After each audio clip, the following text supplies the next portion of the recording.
كل سنة وانت طيب يا شملول. رايح تصلي التراويح؟ والله رايح. وانت كمان يا صديقي؟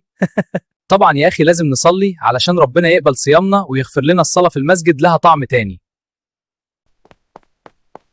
معلش يا شملول، اصل صندلك عاجبني قوي ورجلي بتاكلني وعايزة تلبسه. انا مش غاوي سرقة، رجلي هي اللي بتقولي انا عاوز البس الصندل ده. اللهم اعنا على ذكرك وشكرك وحسن عبادتك، وتقبل منا الصيام والقيام. كل عام وأنتم بخير. وأنتم بخير. كل عام وأنتم بخير. وأنتم بخير. تقبل الله منا ومنكم صيام رمضان. تقبل الله منا ومنكم. كل عام وأنتم جميعا بخير. من الليلة دي الشياطين هتتربط بسلاسل. طبعا دول شياطين الجن. ربنا يهدي شياطين الإنس ويبطلوا عمايلهم الوحشة في رمضان. فين حذائي؟ كان هنا. معقول حد سرقة؟ احنا في رمضان يا ناس.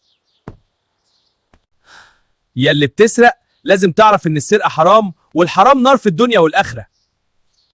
فوضت أمري لله، حسبنا الله ونعم الوكيل.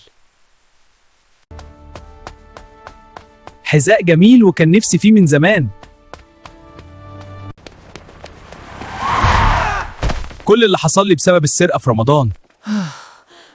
الحرام كله وحش في رمضان، غير رمضان ما تعملوش زيي. يا رب تبت إليك. أنا هرجع الحذاء لصاحبه ومش هعمل كده تاني.